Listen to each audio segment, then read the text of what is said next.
नमस्कार दोस्तों। देखिए मित्रों, आपने पॉलिटी के बारे में बहुत सारे कमेंटें किए हैं। जो भी वीडियो अपलोड करता हूँ, चाहे साइंस का करूँ, साइकोलॉजी का करूँ, या एनसीईआरटी वाला एनसीईआरटी वाला जो मैटर चालू कर रखा है अपने, उसका वीडियो अपलोड करूँ, सभी में एक ही बात लिख रहे हैं, पॉलिटी पॉलिटी पॉलिटी। यानी सबसे ज़्यादा जो समस्याएं आ रही हैं विद्यार्थियों के, वो आ रही हैं पॉलिटी में। कुछ विद्यार्थी मैनेजमेंट के बारे में भी कह रहे हैं। देखिए, फर्स्ट पेपर तो मैं लगभग पूर्ण कराने की सोच रहे हैं। हालांकि अभी धीमापन है थोड़ा सा। जो साइंस के टॉपिक हैं वो विद्यार्थी आसानी से नहीं समझ पाते हैं। इतना आसान नहीं है उनके लिए समझना। ज़्यादातर विद्यार्थी आर्ट्स के हैं, और आर्ट्स के विद्यार्थियों के ये जो मैटर है साइंस का, ये इतना आसानी से समझ में नहीं आता है। तो इसीलिए मैंने साइंस को पार्ट्स में डिवाइड किया है, प्रत्येक टॉपिक को। नहीं तो फिर वो चैप्टर इतने ईजी हैं कि मैं एक दिन में उनको पढ़ दूंगा, उससे कोई फ़ायदा नहीं है। मैं चाहता हूँ कि उसके साथ साथ में आप नोट्स भी बनाते रहें। जो भी मुख्य मुख्य पॉइंट हैं, जैसे कोई डेफिनेशन है, कोई रिएक्शन दे रखी है, तो उनको आप एक अपनी कॉपी में भी साथ साथ में उतारते जाएं, मुश्किल ना हो और अच्छे से पढ़ भी सकें। पॉलिटी भी शुरू करवा देंगे। एक तो देखिए, आपके साइकोलॉजी चल रही है रीट की। इसके अलावा आपका जो एनसीईआरटी का सार संग्रह है, कक्षा 6 से लेकर के 12 तक, वो जारी है। फर्स्ट ग्रेड फर्स्ट पेपर में आपकी साइंस चल रही है, साइंस का जो पार्ट है वो भी जारी है। और एक कर देते हैं अपन पॉलिटी को शुरू। इससे ज़्यादा अगर आप अपेक्षा करते हैं कि एक दिन में वीडियो डाले जाएं, तो ये संभव नहीं होगा। इसलिए इस प्रकार के कमेंट अब मेरे को लगता है नहीं आने चाहिए कि एसएसटी भी करवा दो, हिंदी भी करवा दो। करवाने को सभी करवा सकते हैं, लेकिन समय इतना नहीं है। एक दिन में अधिकतम 3 या 4 वीडियो, ये भी 4 वीडियो खींच के बनाने पड़ेंगे, तब होंगे। क्योंकि इनमें अपलोडिंग में, सेविंग में सारा बहुत ज़्यादा समय लेता है। यूट्यूब हो, एक वीडियो को जब तैयार करते हैं तो 2 से 3 घंटे लगते हैं। अब 4 वीडियो अपलोड करूंगा तो आपको पता ही है कितना समय मैं आपको दे रहा हूँ। तो मेरी बातों को आप अच्छे से समझेंगे। ये कोई किसी प्रकार की लाइव क्लास नहीं है मित्रों। लाइव क्लास होता है, उसमें आप कितनी भी बड़ी खींच सकते हैं। यहाँ पर अपलोड करना पड़ता है, पहले रिकॉर्ड करो उसको, फिर अपलोड किया जाता है। तो इस बात का ध्यान रखें। लाइव के लिए इतना मेरे पास में देखिए ये सुटेबल ना तो इन्वायरमेंट है। लाइव में चाहिए कीप साइलेंस माहौल, और वो मेरे पास में अवेलेबल नहीं है। मेरे पास में काफ़ी शोर शराबा रहता है। तो जहाँ तक हो सके पॉलिटी वाला मैटर आपका शुरू कर देंगे। साथ में साइंस का चलता रहेगा। एनसीईआरटी सार संग्रह, ये भी 10 दिन का मैटर है, ज़्यादा नहीं है। साइकोलॉजी हालांकि रीट के विद्यार्थियों की बहुत लंबी चली है, जो पहली यूनिट है वो काफ़ी लंबी है। तो आपको करना क्या चाहिए इसमें, जो मैटर यहाँ से हो रहा है उसको तो यहाँ से देखें, और उसमें भी ये नहीं कि टाइम वेस्ट करें। 3 4 वीडियो हैं तो वो देखें, उसके बाद में अपनी जो भी पुस्तकें हैं उनको उठाएंगे आप। इधर उधर अगर घूमते रहे, यूट्यूब पर बहुत सारा मैटर भरा पड़ा है, कभी इसको देख लिया कभी उसको देख लिया, तो लास्ट में वो कहते हैं ना, खिचड़ी बन जाएगी। कुछ पल्ले ही नहीं पड़ेगा फिर, यार यहाँ से ये देखा था, वहाँ से वो देखा था। तो इस प्रकार की स्थिति उत्पन्न ना हो जाए, इस बात की ध्यान ध्यान रखना है आपको। बहुत सारे विद्यार्थी के कमेंट इस प्रकार के आए भी हैं मेरे पास में कि सर कुछ याद नहीं कर पा रहे हैं, पढ़ने का प्रयास बहुत कर रहे हैं। तो ये स्थिति इस प्रकार की तभी उत्पन्न होती है जब आप भटकते हैं।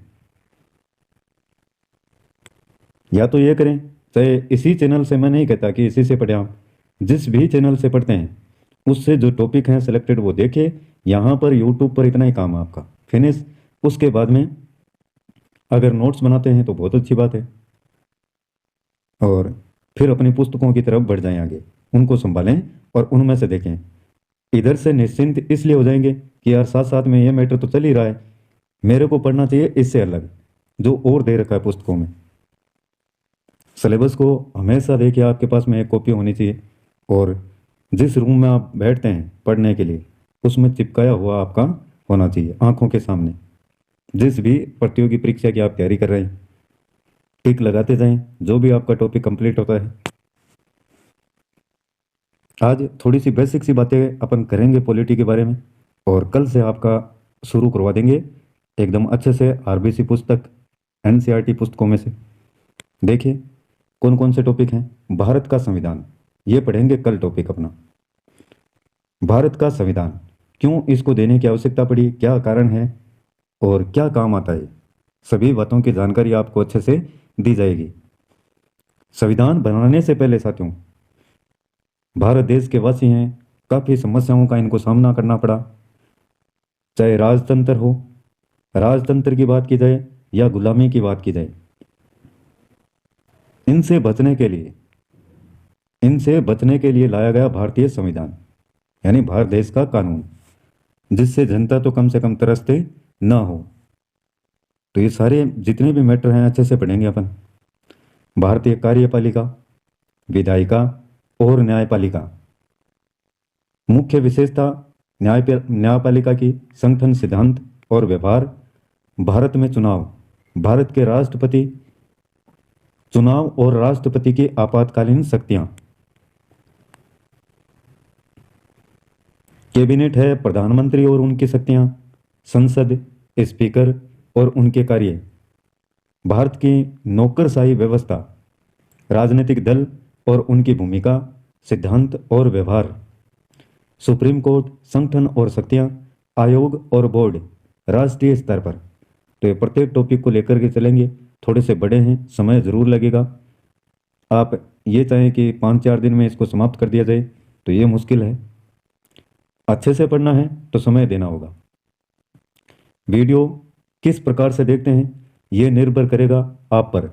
अगर अच्छे से देखा जाएगा तो वीडियो लगातार जारी रखे जाएंगे, नहीं तो फिर जारी नहीं रखने का वो कोई सवाल ही नहीं है। जैसा विद्यार्थी रुचि दिखाएंगे उसी प्रकार से इनको लगातार जारी रखेंगे।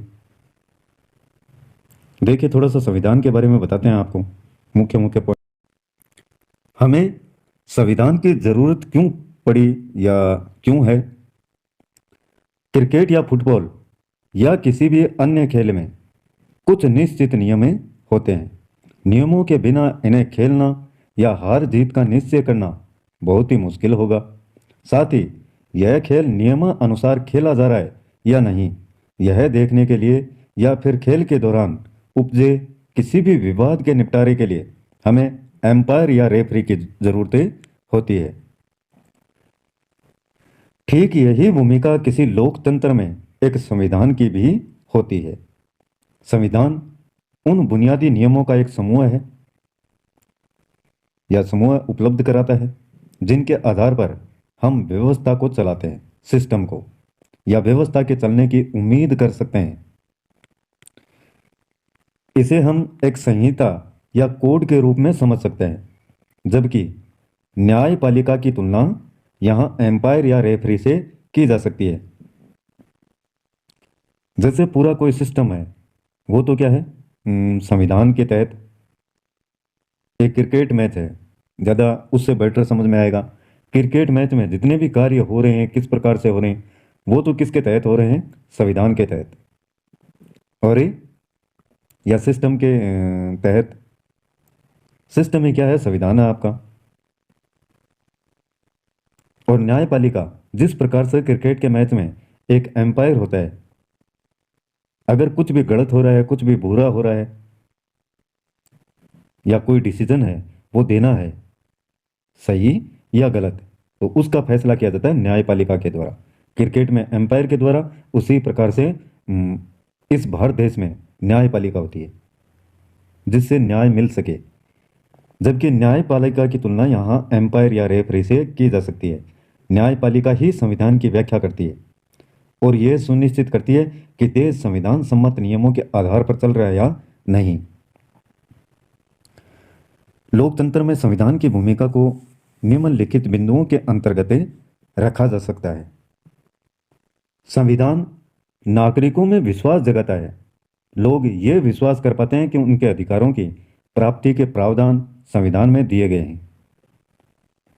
कुछ भी बातें, कोई भी गलत कार्य हो रहा है तो उसका वो विरोधी कर सकते हैं। संविधान में जो नियम बनाए गए हैं उनके आधार पर अधिकारों की प्राप्ति के लिए लड़ सकते हैं वो। संविधान ही हमें यह बताता है कि समूची व्यवस्था, सारा सिस्टम कैसे काम करेगा। इसके अंतर्गत चाहे चुनाव हो, सरकार का गठन हो, उसका निलंबन हो, शक्तियों का बंटवारा यानी डिवीजन ऑफ पावर, जितने भी सरकार को पावर दिए गए हैं, नेताओं को पावर दिए गए हैं, वो सभी संविधान के तहत ही दिए गए हैं।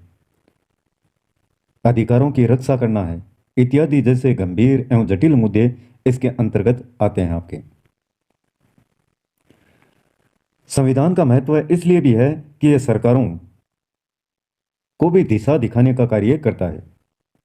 संविधान का एक अहम कर्तव्य यह भी है कि यह स्वयं की कमियों या बदलते समय के साथ महसूस होने वाले संशोधनों के लिए भी एक युक्ति हमें प्रदान करता है।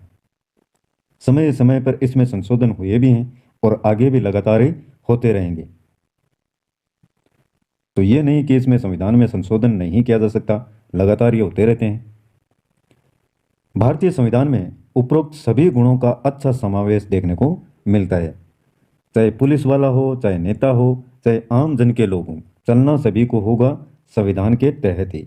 संविधान में जो नियम बनाए गए हैं उन्हीं के अनुसार रहते हुए उनको कार्य करना पड़ेगा। तो संविधान क्या है? आम नागरिकों के लिए, आम नागरिकों के द्वारा बनाया हुआ, आम नागरिकों के हित के लिए। इसमें किसी का अहित नहीं है, चाहे सरकार हो, चाहे देश के कर्मचारी हों या देश में रहने वाले लोग। तो इसकी विशेषताएं हैं, प्रस्तावना है, मूल कर्तव्य हैं, नीति निर्देशक तत्व हैं, जितने भी दे रखे हैं, राष्ट्रपति, उपराष्ट्रपति, सभी के बारे में अच्छे से अपन पढ़ेंगे। जो जो शक्तियाँ दी हुई हैं, कौन कौन से नियम बने हुए हैं, विशेषताएं इसकी क्या हैं, पूरी डिटेल को पढ़ते जाएंगे। कल से शुरू करेंगे मित्रों अच्छे से आपका ये टॉपिक। आज के लिए बस इतना ही। कल फिर मिलते हैं एक नए वीडियो, नए टॉपिक और नई जानकारी के साथ में। तब तक के लिए जय हिंद, जय भारत।